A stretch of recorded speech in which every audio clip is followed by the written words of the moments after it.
नरकटियागंज नगर के वार्ड संख्या 3 में भारतीय जनता पार्टी की ओर से एक खास बैठक का आयोजन किया गया। भाजपा ने आगामी चुनाव को लेकर अपना जनसंपर्क अभियान और भी तेज कर दिया है। इस कार्यक्रम में खास तौर पर प्रवासी दीदियों की भूमिका अहम रही। प्रवासी दीदी संध्या त्रिपाठी और पूजा दीक्षित की अगुवाई में भाजपा कार्यकर्ता आकाश रिमुख की आवास पर एक विशेष बैठक आयोजित की गयी। कार्यक्रम में भाजपा के महिला समर्थक और नगर के विभिन्न वार्डों के कार्यकर्ताओं ने बढ़ चढ़कर हिस्सा लिया। कार्यक्रम के केंद्र में राज्य की डबल इंजन सरकार की उपलब्धियों का जिक्र करते हुए कार्यकर्ताओं ने एक सुर में एनडीए प्रत्याशी को फिर से विजयी बनाने का संकल्प लिया। बैठक में महिला सशक्तिकरण, विकास योजनाओं और बूथ स्तर पर पार्टी को मजबूत करने जैसे मुद्दों पर विस्तार से चर्चा की गई। बैठक में मौजूद नेताओं और समर्थकों ने एक सुर में कहा, इस बार फिर एनडीए प्रत्याशी को विजयी बनाना है।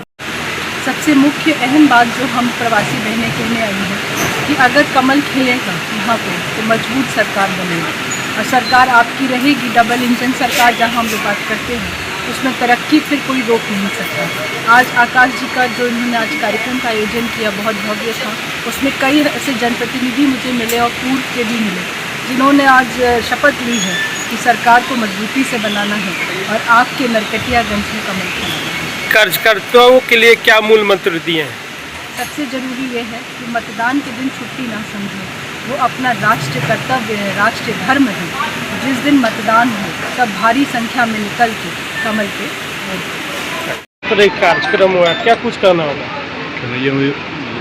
कहना ये है कि नरकटियागंज में ऐसा एक कार्यक्रम हुआ है जो हमारी बड़ी बहन उत्तर प्रदेश से चल के हमारे चंपारण की धरती पे आई है, वो भी खास करके नरकटियागंज में।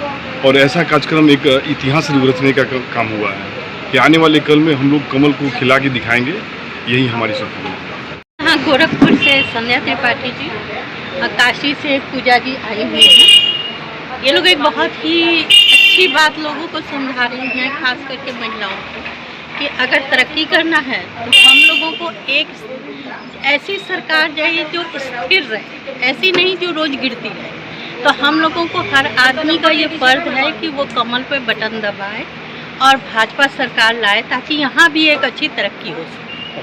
बात कि आपको लोगों से मिलना है, मैंने कहा ये तो बहुत बड़ी बात होगी कि मैं आप सबके बीच में आके अपनी बात कहूँगी, क्योंकि जो इंसान यहाँ मेहनत कर रहा है, जो इंसान इस परिस्थितियों को देख रहा है, लालटेन की बात और दिया की बात तो मैंने सिर्फ सुनी थी, आपने तो उसको जिया है। आपकी आधे से ज्यादा मेरे सामने बैठी काकी की तो मुझे लगता है जिंदगी बीत गई होगी उस लालटेन और दिया और मोमबत्ती करते करते।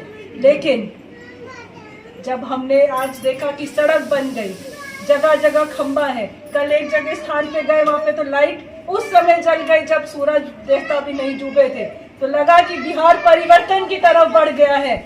और इसीलिए जो परिवर्तन के पक्ष पे हम बढ़ चुके हैं उस पे पीछे नहीं हटिएगा। ये सरकार जो आई है गठबंधन की सरकार आई है, लेकिन गठबंधन में सिर्फ मजबूत ये पार्ट है कि आपका डबल इंजन सरकार चल रहा है। जो केंद्र में सरकार चल रही है वो प्रदेश में जब सरकार चलेगी तो उन्नति डबल हो जाएगी। कोई भी साइकिल अकेले नहीं चल सकता, उसको 2 टायर का जरूरत होता है।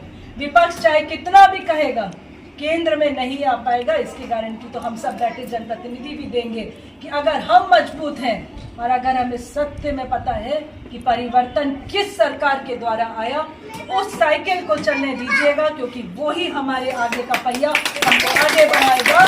बिहार से निकले आईएएस, बिहार से निकला बड़ा बड़ा यहाँ से पढ़ा हुआ बुद्धिजीवी पूरे विश्व में जाके अपना डंका बचा रहा है।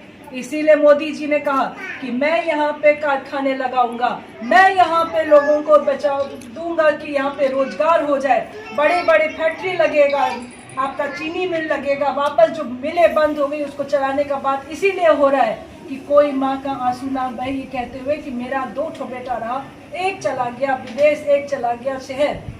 उन्होंने कहा हर माँ के पनपेगा घर, हर बड़ा घर में समस्या जो जूझ रही है उसको खत्म करेंगे और उसके लिए साथ चाहिए आप जैसे लोगों का।